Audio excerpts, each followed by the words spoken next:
I wasn't supposed to be the sole innovation gala. Be careful. No invitation. No ticket. Just raw fury and a borrowed Valentino dress that cost more than my rent, courtesy of my best friend who thought crashing my ex's moment of triumph might be therapeutic. It wasn't therapeutic. It was necessary. Because Marcus Chen, my ex-boyfriend, former business partner, and current thief, had stolen 18 months of my work and was about to accept an award for my Afro-Asian cultural exchange project. The project I'd poured my heart into. The project that was supposed to bridge communities, celebrate heritage, fund young artists. The project he'd erased my name from completely. So yeah, I crashed the party. The Grand Hyatt Ballroom was a sea of designer suits and champagne flutes, Seoul's elite mingling under crystal chandeliers that probably cost more than my entire educational debt. I weaved through the crowd, heart pounding, eyes locked on Marcus across the room. He stood near the stage, all smug confidence in his tailored Tom Ford, probably rehearsing his acceptance speech. The speech that should have been mine. I was 3 steps from tapping his shoulder, 3 steps from destroying his perfect night, when I collided with what felt like a brick wall. Except brick walls didn't smell like bergamot and cedar. And they definitely didn't have hands that caught my waist with inhuman reflexes, steadying me before I could stumble in my too high heels. "Careful," a voice said, deep, accented, dangerous. I looked up, and up, because the man I'd crashed into was tall, easily 6'3", with the kind of face that made you forget how to form coherent sentences. Sharp jawline, impossibly dark eyes that seemed to see straight through me. Black hair swept back with casual perfection. He wore a midnight blue suit that probably cost more than my car, and he held me like I weighed nothing. "I'm fine," I managed, trying to step back. His hands didn't release me immediately. "Are you?" "Yes, I stopped, because he was staring at me with an intensity that made my skin prickle with awareness. Not the leering kind of stare I'd gotten used to deflecting. Something else. Recognition. "Seraphine Hale." He said my name like he was tasting it, testing it. My blood ran cold. "How do you know my name?" A slight smile curved his lips, not quite friendly, but not hostile either. "Everyone knows your name, or they should."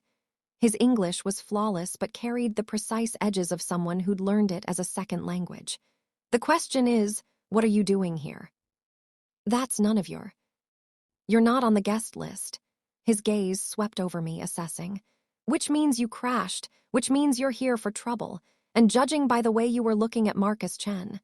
His eyes gleamed with something that might have been amusement. "You're here to make a scene." "I don't know who you think you are." "Ryu Seongjun." He released me finally, extending his hand. "Though internationally, I go by Xavier Ryu, and I know exactly who you are, Ms. Hale. The question is, do you know who's actually behind what happened to your project?" The world tilted. "What?" Before he could answer, his expression shifted, hardened. He switched to rapid Korean, speaking to someone over my shoulder, his tone sharp and commanding. Then back to English, leaning close enough that I caught the scent of his cologne again. "We need to move, now." "I'm not going anywhere with." "Someone wants to erase you tonight." His voice dropped, urgent and deadly serious. "And I don't mean metaphorically." "What the hell are you talking about?" "Trust me or don't, but if you stay visible in this crowd for another 2 minutes, you won't leave this building on your feet." His hand found mine, grip firm but not painful. "Your choice, Seraphine, make it fast." I should have told him to go to hell, should have screamed for security, should have done literally anything except what I did. Which was let him pull me toward the exit. We didn't make it to the exit. "There she is," a voice cut through the ambient noise, sharp, accusatory. "Security, that woman, she's trespassing." I spun to see Marcus pointing directly at me, his expression twisted with manufactured outrage. Behind him, 3 security guards started moving through the crowd. "Shit," I breathed. "This way." Xavier's grip on my wrist tightened, and suddenly we were moving, not toward the main doors, but toward a side corridor I hadn't noticed. He moved with the kind of confidence that said he knew this building intimately, every hidden passage and private space. We slipped through a door marked "Private" in Korean and English, into a dimly lit hallway lined with artwork. Xavier didn't stop until we were around a corner, out of sight, pressed against the wall in a space barely wide enough for two people. We were too close. I could feel the heat radiating from his body, could see the way his chest rose and fell with controlled breaths. His hand was still on my wrist, thumb resting against my pulse point, which was hammering so hard he definitely felt it. "You want to explain what the hell just happened?" I demanded, trying to ignore how my voice came out breathier than intended. "Your ex is more connected than you realize." Xavier's voice was low, intimate in the confined space, and the people backing him don't appreciate loose ends. Loose ends, anger flared hot in my chest. That's what I am to them, a loose end. No, his gaze dropped to my lips for a fraction of a second before snapping back up. "You're a threat, because you know the truth about who actually created that project, and certain people can't afford for that truth to come out. So they what, sent you to silence me?" His laugh was dark. "If I wanted to silence you, Seraphine, we wouldn't be having this conversation." He shifted, somehow getting closer without actually moving. "I've been funding your work for 3 years. Every grant that came through mysteriously on time. Every venue that suddenly had space available. Every sponsor who decided your vision was worth investing in." The world stopped. What? The Afro-Asian Youth Arts Initiative, the Seoul Atlanta Cultural Exchange, the Heritage Voices documentary series. His voice was soft, almost gentle. "All of it. I made sure you had what you needed to succeed." "Why?" My voice cracked on the word. "Why would you? I don't even know you." "Because your work matters." The intensity in his gaze made my breath catch. "Because you're brilliant and passionate and you see connections other people miss. Because—" He stopped himself, jaw tightening. "Because I wanted to help." Past tense. I caught it immediately. Wanted, as in you stopped. His expression darkened. 3 months ago, I received a message, anonymous, with photos of you everywhere you went, everyone you met, and a very clear threat: back off or she disappears. Horror crawled up my spine. Someone was watching me. Still is. His thumb brushed against my pulse, a gesture that should have been alarming but somehow felt protective. "That's why you can't go back out there. That's why you need to." Footsteps echoed in the hallway, multiple sets, getting closer. Xavier's entire body went rigid. Our eyes locked, and I watched something shift in his expression, calculation giving way to desperate decision. "Trust me," he whispered. "Just for the next 60 seconds, trust me." "What are you?" His hand slid from my wrist to my waist, pulling me flush against him. "Don't fight this." "Don't fight what?" Then his mouth was on mine. The kiss was devastating, not rough, but absolute.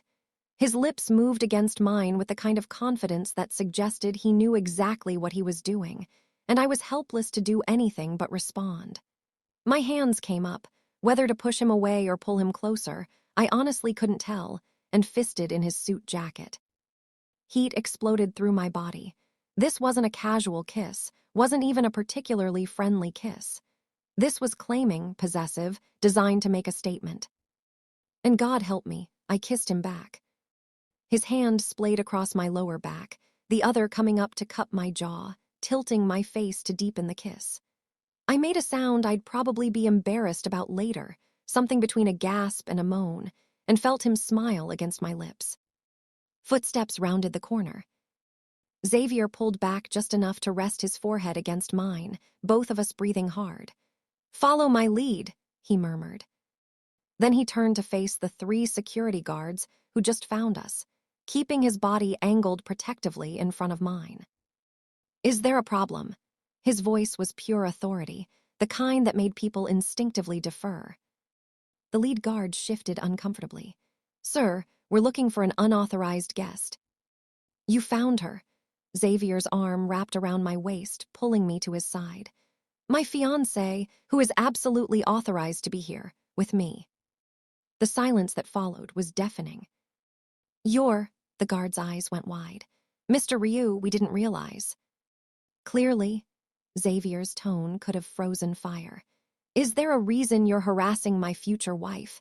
Or shall I have a conversation with building management about proper security protocols? No, sir. Our apologies, sir. The guard was practically tripping over himself to back away. Please forgive the intrusion. They retreated so fast, they nearly knocked into each other. The moment they were gone, I spun to face Xavier. What the hell was that? That, he said calmly, was me saving your life. You're welcome. By lying to security, by kissing me without permission, by claiming I'm your fiancé. His eyes gleamed with something dangerous. Yes, and before you argue, it's the only way to keep you safe tonight. If you're mine, you're untouchable. If you're just a party crasher. He let the implication hang. I'm not yours, I said, even as my lips still tingled from the kiss. Not yet. His smile was slow, predatory. But as of tonight, Seraphine Hale, according to half of Seoul's elite who were definitely watching that kiss, you absolutely are. He pulled out his phone, typed something, then showed me the screen. It was a society gossip site, with a photo of us kissing in the hallway, already posted with a headline. Ghost billionaire Xavier Ryu debuts mystery, fiancé at Innovation Gala. What did you do? I whispered. Protected you. He pocketed the phone. And now you're coming with me, because whoever wants you gone. They just learned that getting to you means going through me first. I don't need protection. Yes, he said softly, dangerously. You do.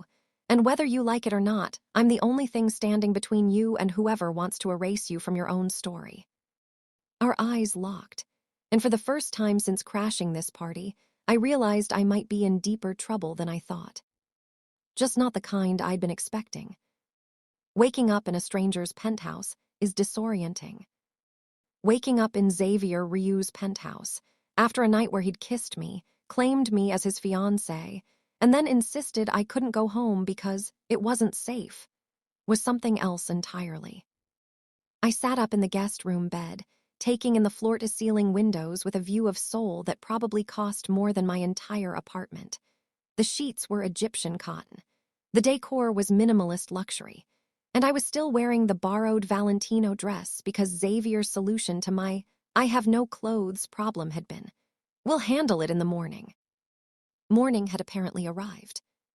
I padded out of the guest room in bare feet, following the scent of coffee, and froze in the doorway of the living room. Because sitting on the pristine white sofa, looking like she'd stepped out of a Korean Vogue spread, was a woman who could only be Xavier's mother. She looked up and her smile was warm but assessing. Seraphine, good morning. My brain short-circuited. Good morning. Sit, please. She gestured gracefully to the chair across from her. Xavier is handling some business. I thought we should get acquainted. This was a trap. Every instinct screamed it. But I sat anyway because what else was I supposed to do? I'm Mrs. Ryu, she said, even though we both knew I already knew who she was. But please, call me Mina. I understand my son has put you in quite the position. That's one way to put it. Her laugh was elegant. He's impulsive when he cares about something, or someone. Her gaze sharpened slightly. And he seems to care about you quite a lot. We literally just met. Sometimes that's all it takes. She sipped her tea. Besides, the engagement is fortuitous timing. My stomach dropped. Fortuitous how? The board has been pressuring Xavier to settle down, present a united front, prove his commitment to the family legacy. Her tone was light, but her eyes were calculating. They've given him until the end of the quarter to present a suitable match, or risk losing operational control of several key assets. The pieces clicked into place with sickening clarity. So I'm, what? A convenient solution. You're a brilliant, accomplished woman who happens to need protection. Mina's smile didn't waver. And my son needs someone by his side who can't be bought or intimidated. It seems mutually beneficial. Except for the part where it's a lie. Is it? She tilted her head. I saw the way he looked at you in those photos, Seraphine. That wasn't pretense. Before I could respond, the penthouse door opened. Xavier walked in, suit jacket gone, shirt sleeves rolled up, looking like he'd been up for hours. His eyes found mine immediately. "Mother, I see you've met Seraphine." "Just getting acquainted." Mina stood gracefully. "I'll leave you two to talk. Seraphine, welcome to the family." She swept out, leaving a silence so thick I could have choked on it. "Your mother seems to think this fake engagement is real," I said finally. "My mother sees what she wants to see." Xavier moved to the coffee bar, pouring himself an espresso. "Coffee." "Answers," I said. "I want answers, starting with why the hell I'm still here." "Because your apartment was broken into last night." He turned to face me, expression grim. "Nothing was taken, just rearranged, a message." My blood ran cold. "What kind of message?" "The kind that says we can get to you anywhere." He crossed to me, crouching down so we were eye level. "I had my security team sweep your place. It's clean now. But Seraphine, whoever these people are, they're serious. And they're connected enough to bypass building security without leaving a trace." "So what? I just stay here, play house with you, pretend to be your fiancé until what exactly?" "Until I figure out who's behind this." His voice was firm. "Until I can neutralize the threat, until you're safe." "And if I don't want to stay?" "Then you leave." He stood, putting distance between us. "And I can't protect you, and whatever happens next is on your head." The casual way he said it, like he was offering me a choice when we both knew I didn't really have one, made anger flare hot in my chest. I stood too, closing the distance he'd created. "You don't get to do this. You don't get to kiss me without asking, claim me as yours, upend my entire life, and then act like you're doing me a favor." "I am doing you a favor." His voice dropped, dangerous. "Because without my protection, you'd already be." "What, dead, disappeared? Is that supposed to make me grateful?" I was in his space now, close enough to see the muscle ticking in his jaw. "I didn't ask for any of this." "Neither did I." His control cracked slightly. "You think I wanted to drag you into my world? You think I wanted to?" He stopped himself, jaw clenching, and something shifted in the air between us. The anger morphed into something else, something electric. "Wanted to what?" My voice came out breathier than intended. His gaze dropped to my lips. "This." Then he was kissing me again. But this time was different. This time wasn't for show, wasn't strategic. This was raw need, his hand fisting in my hair, my fingers digging into his shoulders, both of us pouring 3 years of anonymous connection and one night of forced proximity into this desperate, claiming kiss. I kissed him back just as fiercely, all my anger and confusion and unwanted attraction finding an outlet in the way our mouths moved together. His other hand slid down my spine, pulling me flush against him, and I made a sound that should have been embarrassing but just made him kiss me deeper. "Seraphine," he breathed against my lips, and the way he said my name, reverent and desperate, made something in my chest crack open. His phone rang. We sprang apart, both breathing hard. Xavier answered with a clipped, "What?" That suggested whoever was calling had terrible timing.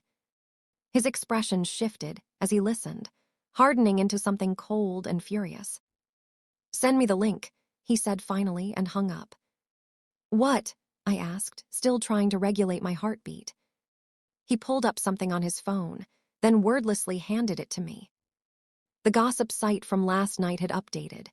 Now there were 3 photos, us kissing in the hallway, us leaving the gala together, and my stomach dropped, us kissing again.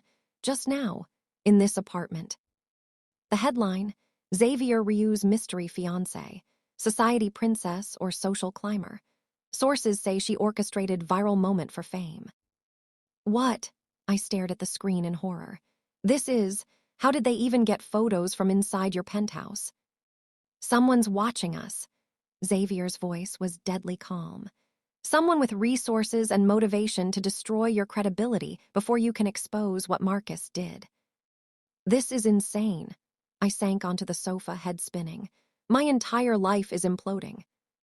Xavier sat beside me, not touching but close. Tell me about Marcus. What? Tell me everything. His voice was gentle now. How you met, how he stole your work, what he's capable of.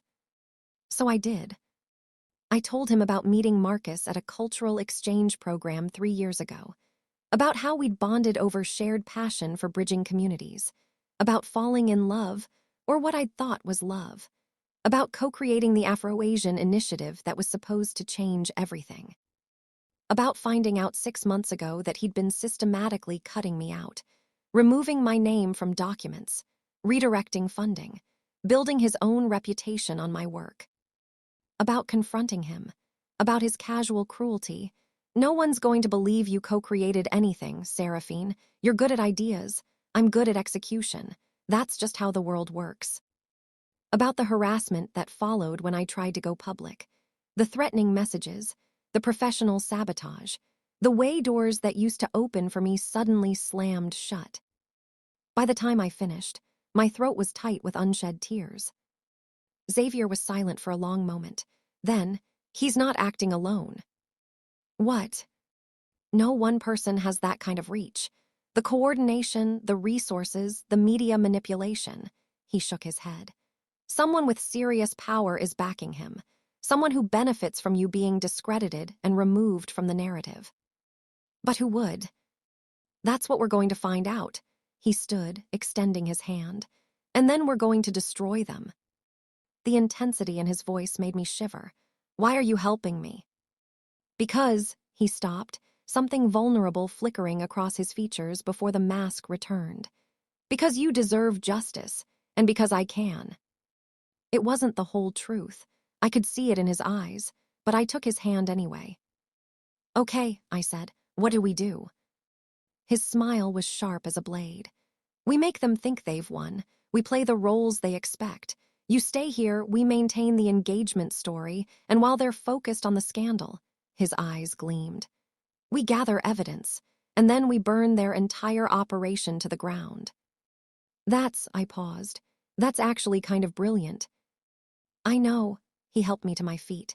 Now go shower and change. I had some clothes delivered for you, and Seraphine. Yeah.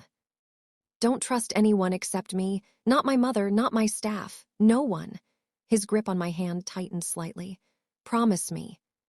The urgency in his voice made my pulse spike. I promise. He released me, already turning toward his office.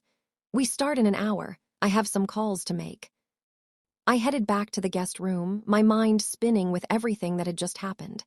The kiss, the photos, the plan. The way Xavier had looked at me like I was something precious and dangerous all at once. My phone buzzed with a text from an unknown number. I almost deleted it without looking, but something made me open it. And the words made my blood run cold. Ask Xavier what happened to the last black woman he fell for. I stared at the screen, heart hammering, as pieces of something I didn't understand started falling into place. Who was the last woman? What happened to her?